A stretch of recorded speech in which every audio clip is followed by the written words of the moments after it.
Hi guys, I'm Laura. This is my friend Sam, and welcome to my deck.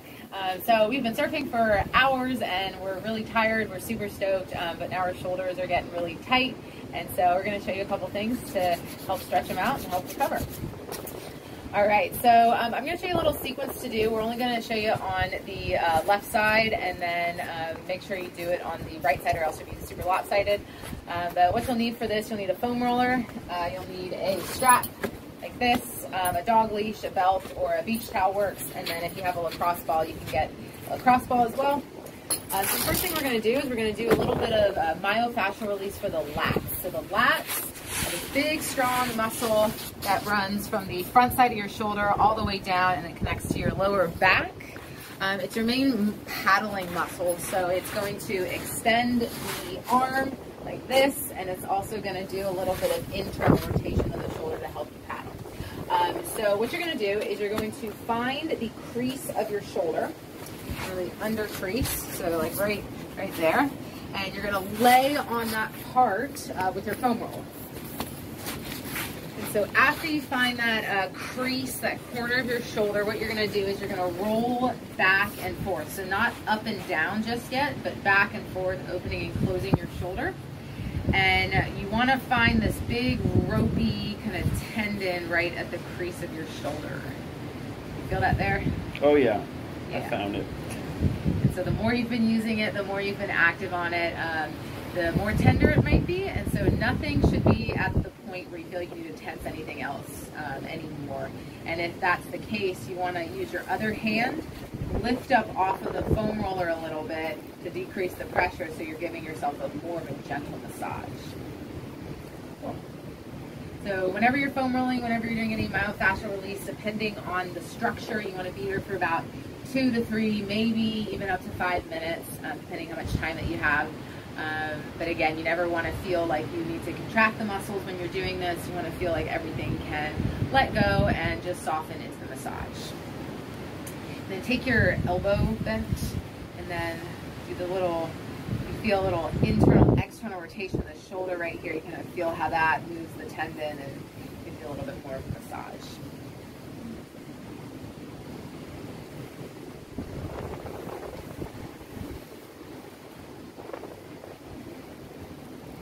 Coming off of that, find your lacrosse ball. Where did it go? Hey Mo. Did it roll off the balcony? Oh, crackers eating.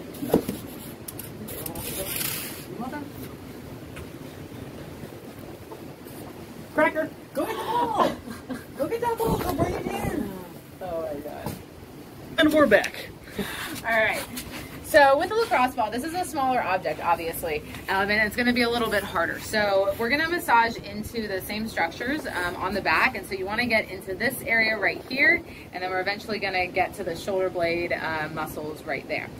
So you want to be careful with the amount of pressure that you're putting on this guy, because it will be very intense and it will get deep into the muscles. So err on the side of less pressure at first, and then as you get comfortable with it, as you notice how it feels, allow your breathing, as long as it can stay nice and easy and gentle, to sink yourself into the muscle.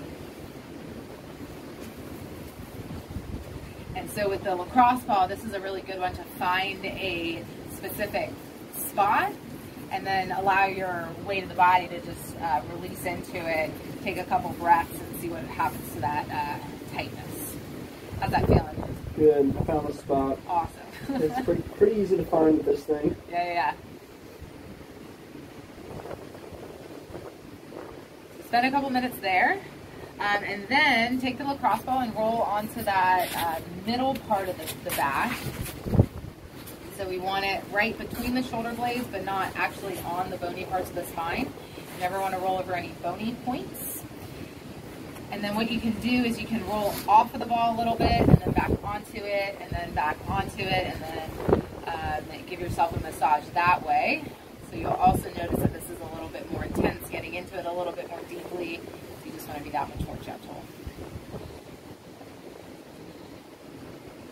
And then take your arm up, reach it up to the sky, and then you can bring it up overhead. You can bring it out to the side, and you can see how that can further massage into the knots. You always want to move really slowly here and just be aware of how it feels so you don't do anything too quickly. Slower the better for this practice. Breathe.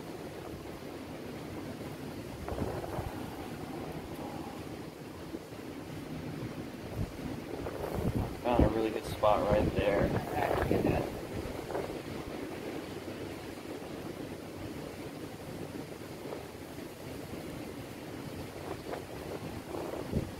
Alright, so go ahead and come on off of that. So about like that same 2 to 5 minutes on this one too. So now we're going to stretch out the structures that we were just working on. So have you come to your hands and knees. Okay. So this is kind of like child's pose, but your hips are going to stay over your knees for this one. Stretch your left arm out long, bring your chest towards the ground, and have the blade of the hand on the ground with the thumb facing up. And you want to feel an external rotation from the shoulder. So you want to feel a nice side stretch down the whole lat area, underneath of the armpit, and down the side of the body. How's it feeling? Good. So after you do any sort of myofascial release, it's always nice to do a stretch for what you're working on. It's kind of like kneading the pizza dough before you roll it out into its shape. I love that analogy. I like that. And we're eating pizza later, guys, so cruise on by. And then when you stretch, after activity, after you've done a lot with your body, you want to tend towards those long held stretches, so your static stretches. And so you can hold this up to a minute, maybe even 2 minutes if it's comfortable. After working out. After working out, yes. All right, so go ahead and come on out of that. And how do you feel side to side? Well, my left side feels less tight, I guess. Awesome. Just stretched it. So we're going to keep you uneven for today, but everyone at home, make sure you do both sides or else you'll walk out of here lopsided. So we're going to move on to a strap stretch. So everybody grab your strap and then grab it in both hands. So give yourself enough space with this one. You're going to grab it so your palms are facing you and your thumbs are out. And then have your elbows a little bit bent here. So bend your elbows. And then relax up at the top of your shoulders and gently squeeze your shoulder blades in and feel this gentle pull out. So rotate your thumbs outwards. Yeah, so the thumbs are going to rotate outwards, and that's going to help open the shoulders from the front.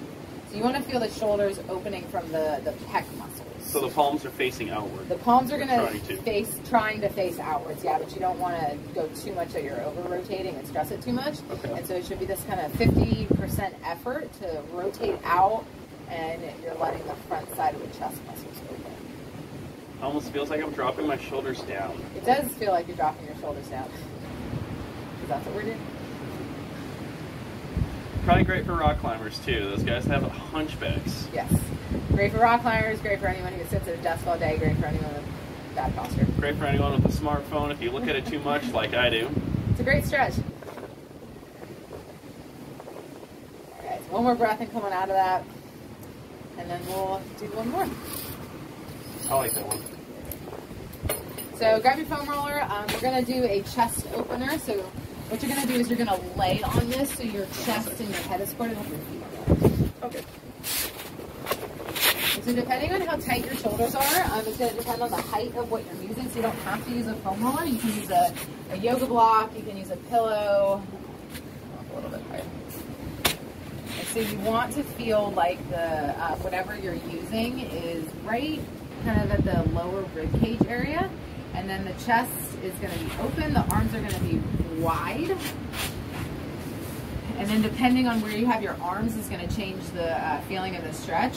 You can put a little movement into it, so you can bring them up all the way overhead. Do some snow angels, sand angels, as I like to say. And you want to go slowly. Go very slowly, yeah.